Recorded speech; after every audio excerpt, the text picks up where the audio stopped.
దేవుని రాజ్యము ఇలాంటి వారిదే. మార్కు సువార్త 10వ అధ్యాయము 14వ వచనం.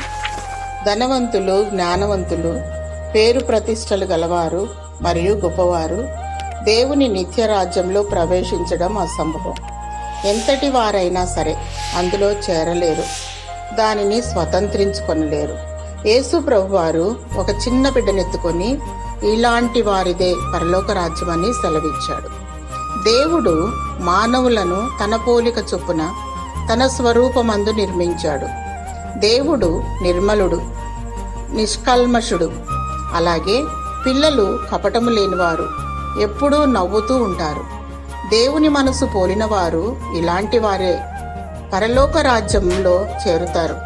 యేసు ప్రభుని ఒప్పుకొని ఆయనను హృదయములో చేర్చుకొని నమ్మి బాప్తిస్మము పొంది దినదినము దేవుని వెంబడించువారు పసిపిల్లల మనస్తత్వము గలవారు.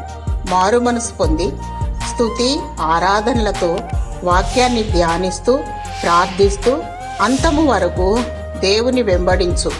దేవుడు నిన్ను కరుణించి తన నిత్య రాజ్యము నీకు దయచేయునుగాక. ఆమేన్.